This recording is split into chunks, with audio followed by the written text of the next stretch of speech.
中国文化的深层结构这本书读完了，这一期我们来做一个总结，从整体结构上来总结一下本书中的几个核心概念。主体部分分成10个大的模块，这是整体的结构图，以帮助您更好地把握本书的几个重要认知点。这是解读中国文化读书系列的第一本书。如果想听更多的内容，可以订阅我的 YouTube 频道。读完这本书之后，我还会就解读中国文化这个专题去读更多的书，以帮助自己查杀掉头脑中的中国文化病毒，在个体层面做到文化出埃及，早日跃迁到现代文明的状态。让我们开始吧。开篇，中国文化的深层结构这本书在1983年第一版名字是《奴化的人：中国文化的深层结构》，是美籍华人历史学家孙隆基先生的著作。孙隆基先生祖籍浙江，生于重庆，曾先后在中国大陆、香港、台湾、美国等地都生活过，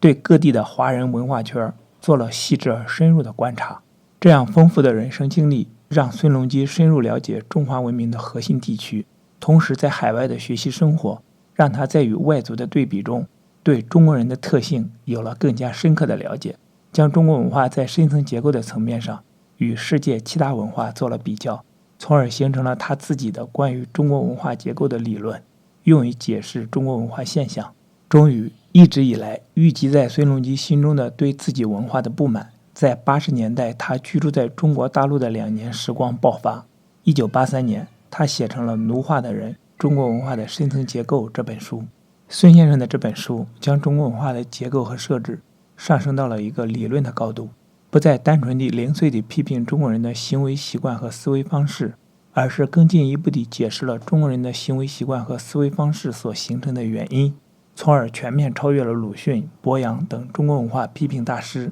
成为对中国文化理解最深刻的著述之一。读者会感到本书的行文是炙热的，但不是炙热的爱国主义，而是对自身文化一种接近白热化的反思和批判。这种反思和批判是如此的强烈，以致由它启发的文化批判远远超出了一般的国民性批判。本书的特点正在于它不是泛泛地罗列几项或10来项国民的劣根性，然后提出老生常谈的补救之道，而是近乎千刀万剐式的切割。这个浓烈的感觉是只有身处其中而又全力挣脱出来才有的感觉。本书开篇就提出了一个观点：中国文化的良知系统，以此作为讨论文化的第一步。所谓中国人的良知系统，在个人身上造成的意向是安身与安心，在整个文化的结构中则导向天下大治与安定团结，而其政治意向就是镇止民心，使少之寡欲而不乱，维持整个结构之平稳不变，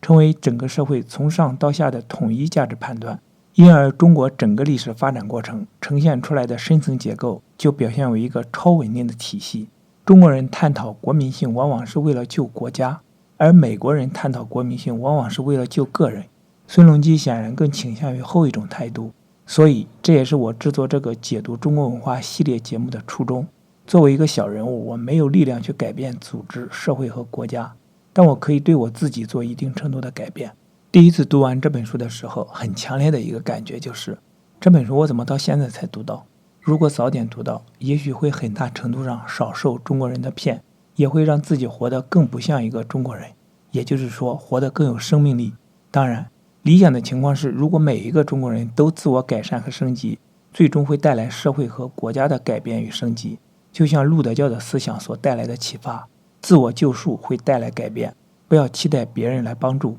以下是这本书的核心概念部分。第一部分，中国文化对人的设计，二人结构。基于这个超稳定体系，作者由仁者二人也这一观点引出中国人的个体是必须被二人一对的关系扣住的，二人之间才会有心意，因此不受人情制约的一人之心意就会被当作一意孤行，不受二人之心制约的心也很容易变成私心。道家的立吾身，儒家的故人称之君越君，自称其君越寡，均表明中国人一人之身被结构的方式是必须受到二人之心的照顾，从而得出一个观点，即在中国文化里，个体的自我肯定总必须借助别人的表态。于是我们就会看到，中国人在精神上的自我完善必须借助于他人，即献身集体事业，用国家、组织、单位来定义自身。乖听话服从组织安排，以没有个人魅力为荣，从而取悦他人，融入整体。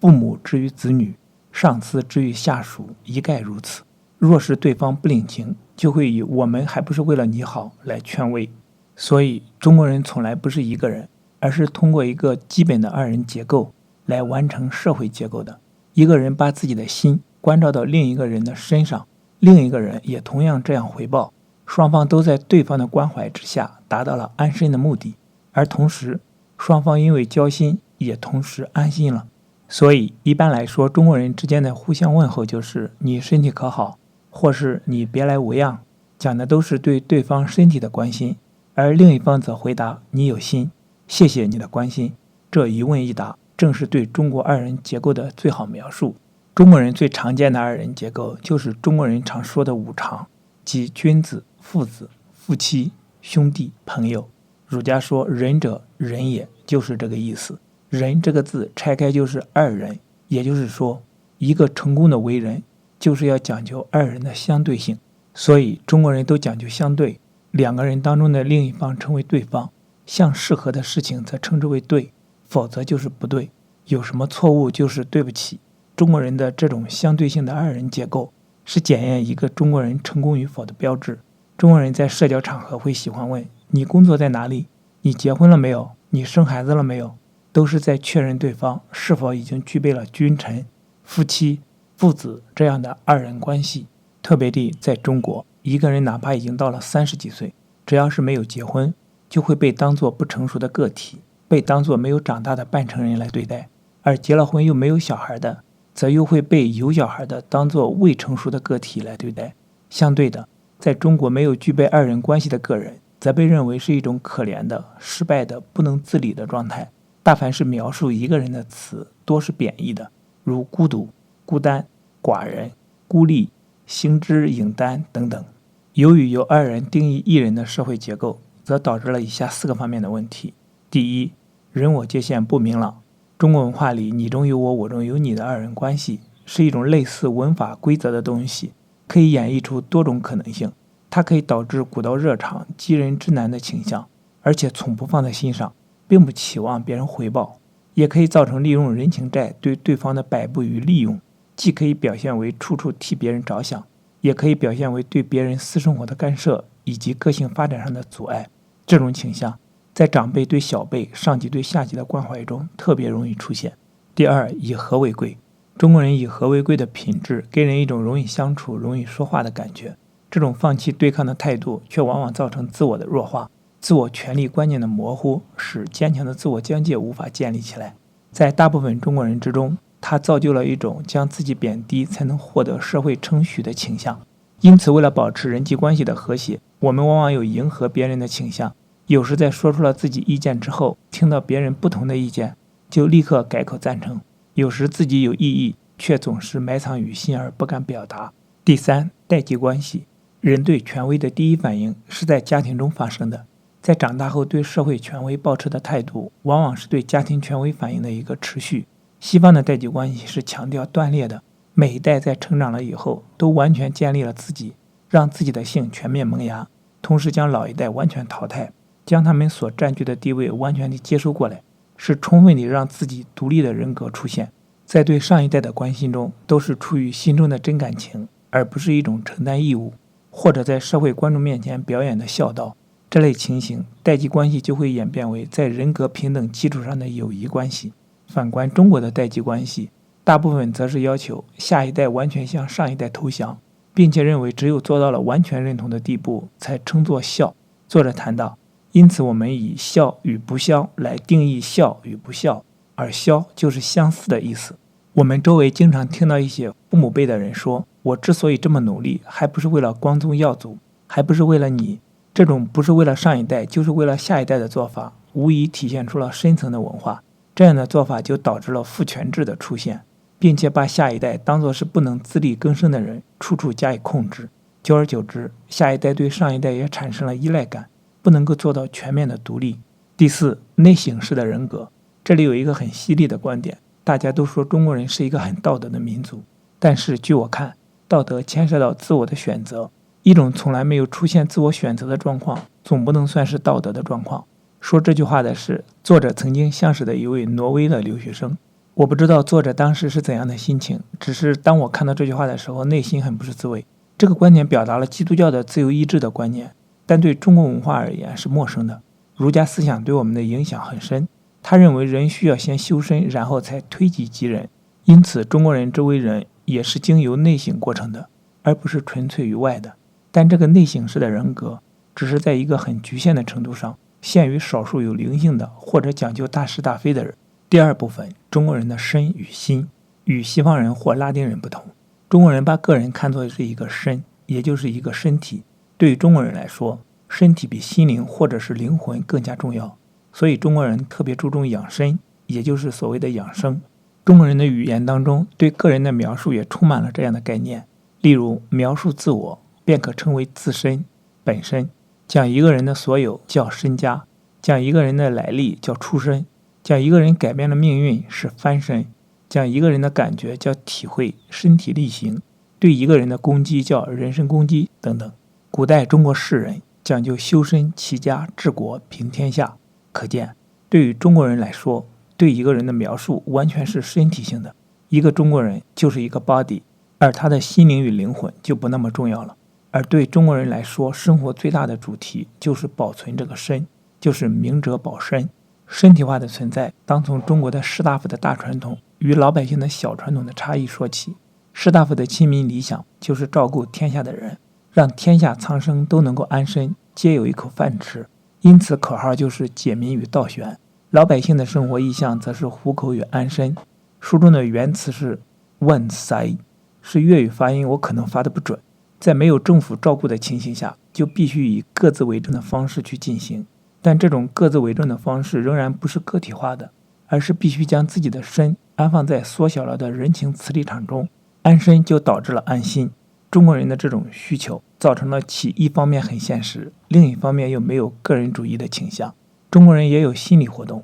但是中国人的心不是用在自己身上的，而是用于关照他人。上一辈的中国人总会先教导年轻人先人后己，毫不利己，专门利人。中国人讲心有关的词总是与他人有关，如关心、伤心、寒心、操心等等。中国人讲究人与人之间的和合性，认为只有自己先关心了他人，他人才会关心自己。于是在不太熟悉的人相见的时候，先要将自己的心作用于他人的身之上，然后别人才会将他的心交给你，作用于你的身之上。双方交心之后，于是都安心了，这样就变成了自己人。在心这方面，作者提出人情乃是中国人的主要精神形态。中国人的心是包含感情、思想、判断与意志的，将智力感情化的结果就是连意志与判断力也加以感情化，因此个体的选择余地是没有多少的。这种个体的单薄就会经常受到人情磁力场的包围，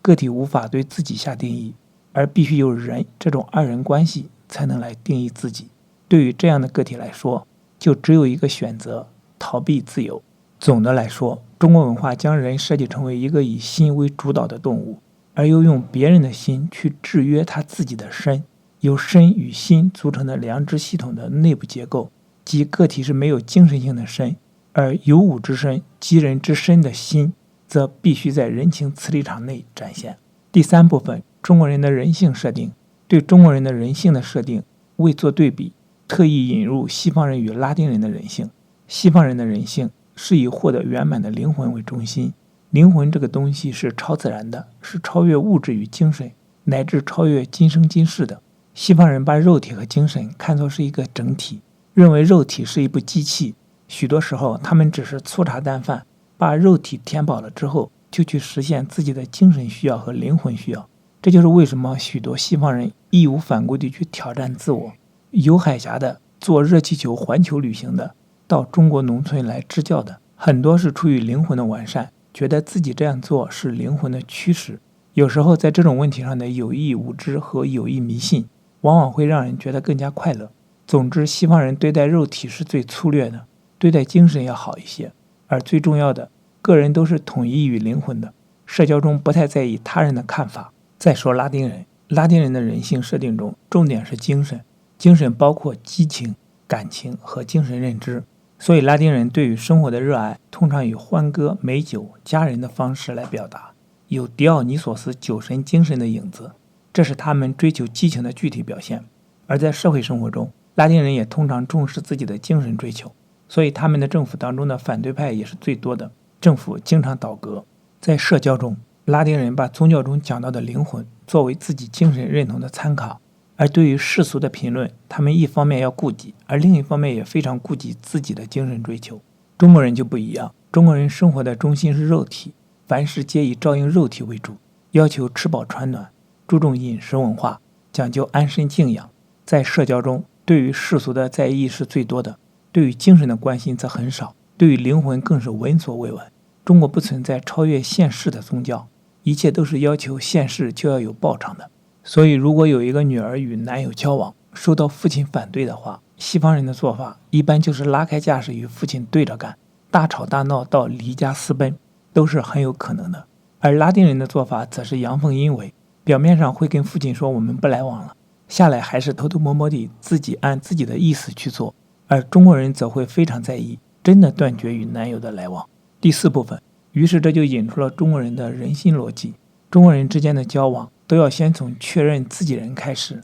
再扩展为攀关系、拉交情。如何增进交往呢？最直白的表现就是请客吃饭。因此我们经常会看到人们参加各种各样的应酬，还美其名曰饭桌上好谈事。一般情况，按照亲疏有别的逻辑，理应先照顾自己，但在碰到了真正的有头有脸或者刚拉上关系想盛情款待的陌生人时，又会先贬义自己人，将贵人而贱己、先人而后己发挥到了极致。所以我们经常能看到，当自家的小孩子与邻家的小孩子打架时，父母往往先打自己家的孩子，也不管正义在哪一方，但这将形成孩子的自我压缩，事事迎合别人，或者随机应变、见风使舵、知谋何事不顾原则的态度。中国人的做人总是设定在一个圈子里，在这个圈子里会毕恭毕敬，可一旦跳出这个圈子，就会全然失去秩序。这也是为什么在街上我们会看到随地吐痰、乱插队等现象。最后讲私心，在中国文化里讲求存天理灭人欲，这其实是反映了日常生活中的任何一个身都必须有双方之心去制约的做人方式，也就是孔子所说的克己复礼为人。个体的自我超越并不是去达到一个比世俗更高的原则，而是超越一己的私心，去符合人伦的、社群的、集体的、公共的心。中国人一方面主张无私的美德，使每一个人都忽视了自己的基本权利，对别人的轻视和侮辱也采取逆来顺受的态度，甚至浑然不觉。在另一方面，却又对自己以外的世界采取以邻为壑、竭泽而渔的态度。以上的4个部分主要涉及到个体的人，也就是中国的这个良知系统是如何对中国人进行设计的。第一，中国人对人的定义是人伦的和集体主义的产物，人只有在社会关系中才能体现，它是所有社会角色的综合。这些角色包括君臣、父子、夫妇、兄弟、朋友等等。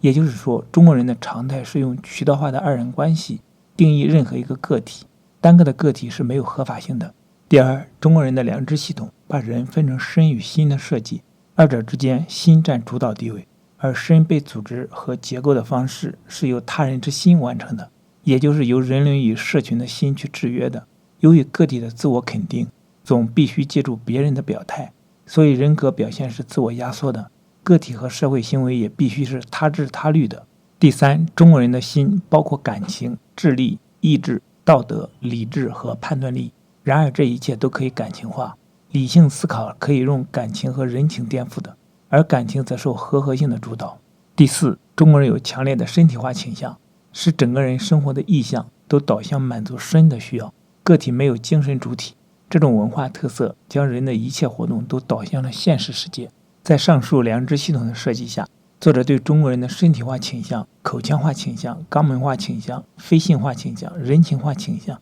母胎化倾向、合性的倾向、沙子化倾向、小丑化倾向和类型化倾向等等，做了在良知系统下的扩散和关联分析。这些分析除个别地方有说文解字的可能性外，基本上是符合逻辑解释的。总而言之，中国文化将人设计成一个以心为主导、以身为目标的动物，而又用别人的心去制约他的心。由于个体上不具有文化上的合法性与自觉性，孙隆基把这种设计视为反对生命的设计，这也是第一本书名《奴性的人》的由来。在他看来，西方新教文化下的个人用自身的理智去将自己的一生做具有方法学的精确性之组织，以便去面对挑战，做自我开展与完成，才是愉悦的生命。关于中国人的良知系统，在被作者解剖的4个特征中，除了身体化的倾向显现出生命的知足与颓废外，其他3条更表现出这样一种文法：中国人需要心来定义，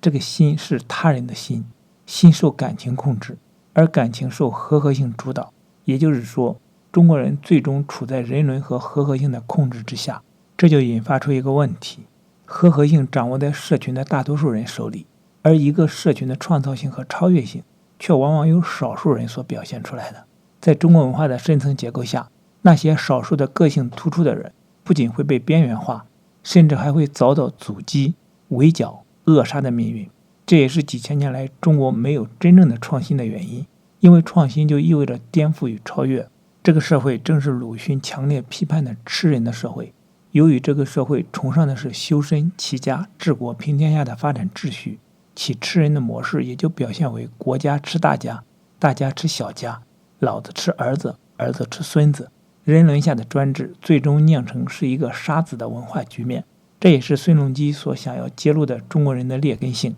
而后续的几个部分则从讨论个体的人过渡到讨论小群体和社会了。第5部分，羌门话与他知他虑。要分析这种人格，必须弄清楚中国人的良知，它包括恻隐之心、善恶之心、辞让之心、是非之心，4者皆为心。因此朱熹说，恻隐、修恶、辞让、是非情也。中国文化中身体化与人情化的恻隐之心，是指同情给大家一样的人，而不同情个体化的特异的表现，甚至可以说是以心去关怀人人一样的身体化的需要的方式，来抹杀个体的灵魂需要。我们身边经常听到，看在我的面子上你就如何如何，这个面子你还不能给我吗？或者是你要知道我也是要面子的，等等类似的话语。其实这也是因为根植在人们骨子里的他知他虑的人格在作祟。中国人精通与他人的相处之道，然而对于自己一个人的世界就不那么在行了。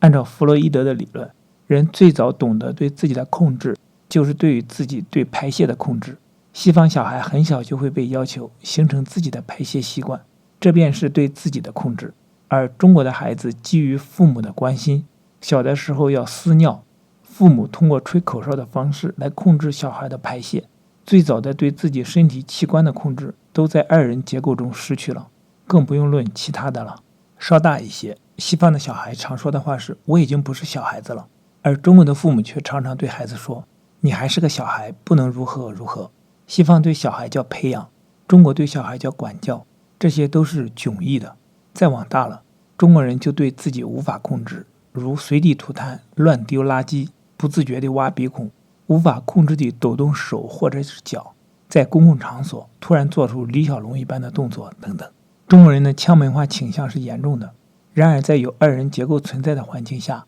中国人却可以显示出让人感动的大度有礼貌。例如，圈子内的人可以相互欠钱，并且在对方想归还的时候大手一挥说算了，或者是自己无意间提及需要什么东西，再次相见的时候对方已经为自己准备好了，或者是对方宁肯自己不去玩乐，也要陪伴自己去买必须的东西等等。然而这样的礼貌往往与中国人在圈子之外的表现形成鲜明的对比。例如坐公交车时，彼此之间不认识的中国人相互推搡，似乎要把别人挤下车去才肯善罢甘休，而如果突然遇到一个熟人，则又会将熟人让到前面，还会替对方买票。中国人就是通过这种2人结构中的另一方来约束自己的，直接地说就是做给别人看的。可见中国人的真诚与面子背后是荒芜的个性和他知他虑的人格。第6部分，儿童化与老年化的并存。中国人的2人结构的社会的确给人以人情味十足的感觉，但这样的感觉有时只是一种表面现象。在2人结构的统治下，中国人都无法建立起真正的自我，必须要依赖他人才能来定义自己。问一个中国人为什么要发财致富，他一定要说一是为了光宗耀祖，2是为了荫及子孙，就是不说是为了自己。因为这样说不符合二人结构，会被指为自私孤傲。在香港曾经采访一位女明星，会不会容忍婚前的性行为？结果她说，我不会这样做，一来我要让父母放心，二来我要给年轻的未成年人一个好的榜样。她就是不愿意说这种事情不符合我的原则。所以很多时候对于中国人来说，在压缩自己的存在。一方面，相对父母，自己永远是长不大的小孩子，常有30多岁的女儿还要向父亲撒娇；另一方面，相对于下一代，自己又必须与他们相对，成为他们的父母，所以小小年纪就要有向下一代交心的责任感，于是自己又显示出老年化的倾向。所以中国人在来到陌生的环境，面对陌生人的时候，要么就是像一个小孩子一样手足无措、诚惶诚恐，要么就像一个老头子一样故作深沉，远离他人。中国人不懂得如何通过合适的方式去展示自己，不懂得如何用浪漫、幽默、从容的态度去融入。这种儿童化与老年化的并存，却恰恰挤掉了中国人的青春时代。中国人于是没有反叛，没有与主流社会和前辈对抗的年龄段，要么是儿童，要么是老年，唯独没有青春。这种失去自我、不懂得自我经营的事情，在中国人的婚恋问题中特别突出。这就可以知道为什么中国有那么多人热衷于为他人介绍结婚对象。以前有一个很火的电视节目叫《非诚勿扰》，现在有开封的王婆。当人们发现一个人没有结婚，形单影只的时候，总是生出一种可怜感，认为他是孤独的和不能自理的，于是一定要帮他介绍一个人来结束他的单身状态。而中国人也习惯于让他人来安排自己的生活和定义自己的存在。既然排泄都可以通过他人来定义，那么结婚也是如此，腔门话就再度发作。而很多中国人对于如何组织去追求异性，往往不知所措，不懂得如何组织，不懂得如何取悦对方，而往往是把对方吓坏，如此产生很多畸形的恋情乃至悲剧。在这里推荐去看一下原书，书中列举了一些两性互动的案例，一定会引发你的思考。青春的一代往往对社会充满反叛，而这种反叛往往是社会前进的动力。中国人却没有这种反叛，所以社会的进步总是非常迟缓。纵观二战后的世界青年成长史，你会发现中国的青年反叛史要比西方的青年落后10多年。西方在60年代有所谓垮掉的一代，而中国的60年代却是由上至下的文化大革命。到了80年代，西方的青年才走入社会主流，而中国才有了一些反叛的表现。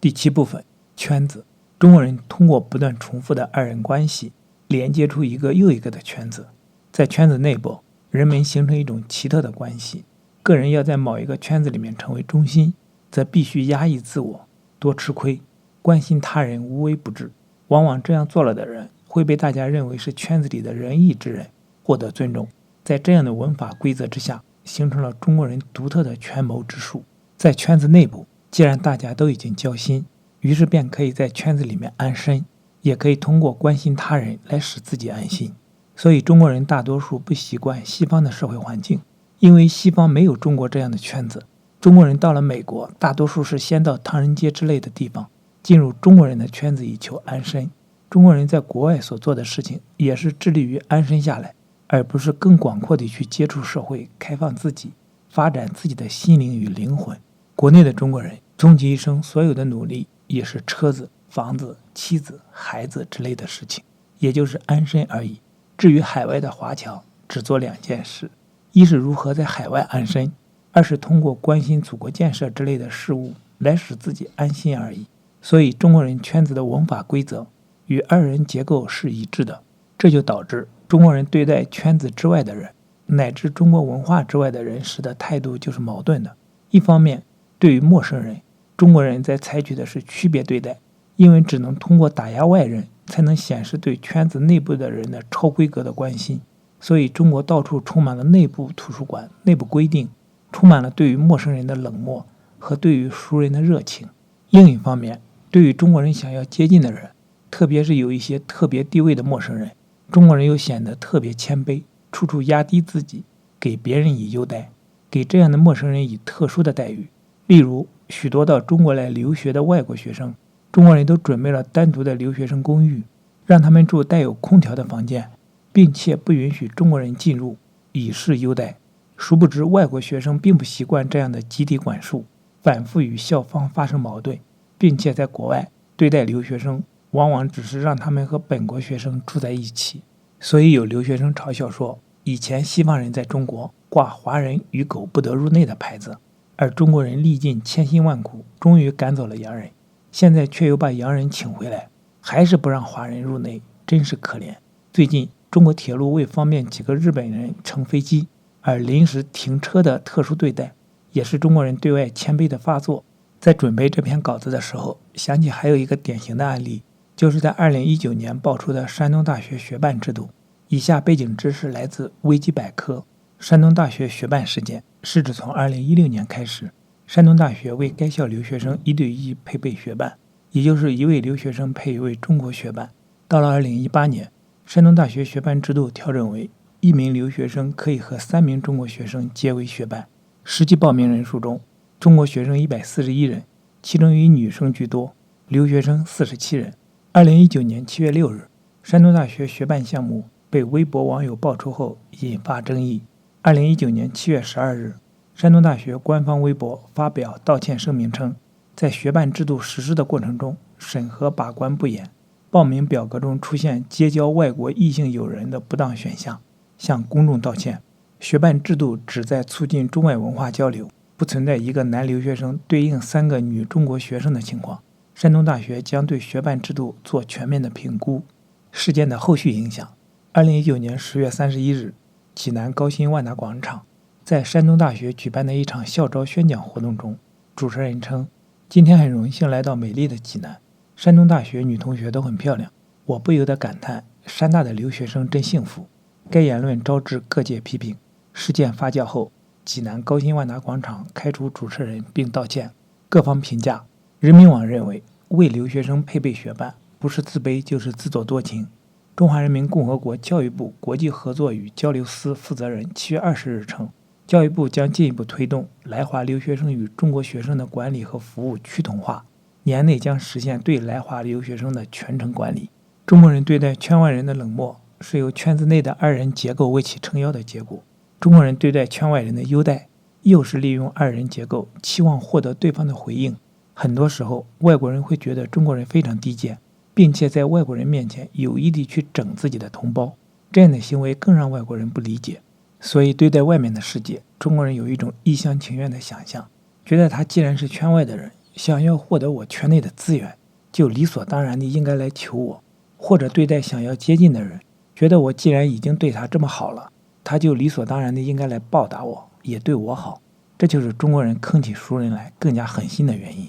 然而这种中国人的文法规则却很多时候不起作用。许多外国人对于中国人的这种关心并不领情，他们与中国人谈生意，对于中国人不谈正事，却先要请客吃饭，并不理解。即使在中国国内，这样的情况也常常发生。许多青年追求女朋友，觉得我已经对她好了，为什么她还不来报答我？于是转而变成愤怒和报复。同时，中国人却像是长不大的孩子一样，一厢情愿地去想象和等待别人来关心自己，不懂得经营，也不懂得浪漫。当外人不领情的时候，就认为别人不吃自己这一套，觉得此人孤寒，非我族类，其心必异。中国人对自己二人结构的文法规则的依赖，也促成了中国人个性的压缩。第8部分，产品主义。中国人对自己在群体中的利益有一个预想，即我能得到什么，当自己得不到时，也不要他人得到。如果他人想在群体中出头，则必定去阻挠，要实现群体的平均性。当一个人太出色时，群体中的他人就以为你拥有特权，所以区别对待，不再把你当作圈子内的人。而一个人如果有任何区别于他人的行为，人家就会认为你自外于国人，打压你，而把你当作外人对待。所以中国人做事情总是不敢以自己的原则为准，往往要看他人的表现形式。例如许多女孩子到了夏天想穿裙子，却总是不敢第一个穿，宁愿在家里面换好裙子，化好妆，自己欣赏一番，然后又把裙子放起来，也要等到他人都穿了之后才敢穿出去见人。中国人照相也有这样的习惯，往往带着漂亮的衣服，临到照相时才换上，照完又换下来，就是因为中国人不敢表达自己，害怕被他人铲平的原因。即使到了今天，中国仍然有仇富的情节，于是有共同富裕的情节，这依然还是产品主义的残留。不能承认自己的局限，不能承认他人的长处，害怕的是自己无法与他人再结成可以相对的二人结构，无法使自己安身，这也是中国人儿童化的使然。第9部分，教与养的文化。于是中国文化的深层结构乃至整个国家就变成了一种教与养的文化。中国人的社会理想就是使普天之下皆有所养，问题是普天之下都被养，那么谁来养这个普天之下呢？当然就是政府。所以这个时候政府与社会就会变成一对二人结构。在中国，天下被称为家天下，政府官员被称为父母官，对官员的评价是爱民如子。政府负责对社会进行教化，好的政府往往是使社会上众人都有所养的政府。一旦众人皆有所养，并且政府采取一些克制的态度，不拿群众一针一线，社会便认为政府是向自己交了心，遂向政府也交心，来表明自己的忠诚，不会作乱，这样又使政府安心。另一方面，政府要对社会进行教育，这也跟家长管教孩子一样，不是由孩子去自主发展，而是规定固定的模式和路径让孩子去走。中国家长最担心孩子动，因为动和乱相联系，所以中国社会的最终目的就是防止社会的动与乱，这固然要通过教与养来实现。第10部分，中国社会的静态目标。综合以上的概念，可以知道中国社会的运行目标与世界上其他民族社会的运行目标有很大的不同。一般来说，其他社会一般有一个动态的运行目标，例如日本讲究的是太阳神的子民，要兴起国运，所以造成了日本国民的国家紧张感。日本历来在追逐世界强国的脚步，害怕被其他国家所超越。再比如英国，强调其国家的运行目标就是要在全球的范围内称霸，成为日不落帝国。而反观中国，虽然号称有5000年的文明史，然而整个社会形态的变化是很小的，无非一乱一治。当出现政府与社会相互所不能养的矛盾时，社会就趋于乱；当政府和社会相互交心，相互能够安身与安心的时候，社会就会呈现大治的局面。当有碍于整个中国社会的侵略发生的时候，例如日本侵华，才能调动整个中国人的趋同性，形成对外一致的局面。而事实上，中国内部的大大小小的圈子仍在发挥作用。熟悉中国的外国人会说，其实不只是有一个中国，在中国的内部还有很多个小圈子中国。例如甲午海战后，广州的南洋水师就去找日本人谈判，要求归还其战舰，理由是战争是由北洋水师和日本人打的，与他们南洋水师无关。再比如说辛亥革命后，全国各地纷纷宣布独立。但另一方面，中国人的圈子之间也是缺乏完全的独立性的，这与中国人的儿童化的相互依赖有关，总要通过他人来证明自己的存在。所以在20世纪30年代初，中国军阀混战的年代，也没有哪一个军阀建国，而是非要相互剿灭。这也是中国人缺乏独立性和相互间的产品主义倾向在作怪。所以5000年的中国社会归结为一个目标，那就是镇止民心，使之少之寡欲而不乱，不乱则不能动，不动则社会不会进步。所以中国社会的目标是静态的，而这样的静态是由于中国人的人性设定和社会深层结构造成的。当年毛泽东为了打破中国这种千年静态，自上而下地发动了由下级来反对上级，由社会来对政府施压的文化大革命。这是一场真正的文化大革命。毛希望通过这样的社会活动来打破中国社会的二人结构，觉醒中国人的个人意识，拉伸政府社会的二元结构，通过串联的方式来打破狭隘的圈子。但中国文化深层结构的复杂性远远超过了包括毛在内的所有人的预计，最终文化大革命导向了中国社会的人性危机，最后只好通过华国锋等人拨乱反正的方式回归到中国传统的文化深层结构上来。除却以上的概念和思想，作者还以中国文化的深层结构为基础，分析了国家与社会、经济与政治等大环境因素。再介绍下去，这个视频就太长了，还是建议各位朋友去读原著。在读书时所生发的自由联想时间和大脑中的超链接，会比看视频收获更多的感悟。结束语：这本书用对中国文化深层结构的剖析，为我们提供了一个反观自己内心的入口，开启了一个内省的过程。它不单单是对中国文化的批判，更是在教我们如何剖析自己和环境，从而更加客观多角度地去思考问题。作者在新千年修订版序言中写道，中国文化的文法规则能否在新的时局里创造出新的佳句妙章，值得拭目以待。我们也有理由相信，中国文化即使千百年来表现为超稳定体系，也会在时代的鞭策下进行转变与升华。面对中国文化的批判，反对者有之，争议者有之。有国人把文化批判称为自虐，也有人认为这些批判只是在批判没有建设，批判就显得毫无意义。而事实上，我们的丑陋正是来自于我们不知道我们自己丑陋。能否容得下对中国文化的反思和批判，正是检验中国文化发展宽容度和健康度的一个标准。从这个意义上来讲，我觉得中国文化批判不是多了，而是少了。中国文化的批判不在于批判的对不对，而在于敢不敢面对母文化一些阴暗面的自觉和勇气。中国的历史总是被匆忙地翻过去，但问题并没有得到解决。丰厚的遗产总是包裹着问题，被永久地寄存。比如文化大革命对中国人的道德和人性所激发出动物性一般的幽暗邪恶，到今天还没有得到真正的反思。不管怎样，反思和批判本身已经是对中国思想文化的建设性的贡献。感谢那些为中国文化的反思和批判做过努力的人们，即使鲁迅绝望过，伯阳愤怒过，孙隆基已经转身。未来的中国文化能否走入新的时局，一要看中国社会是否能继续开放与变革，另一方面也要看新的年轻人如何发展。愿每个人都成为思想独立、身心健康、人格完善的个体。期待与你在下一本的解读中国文化读书分享中再次相会。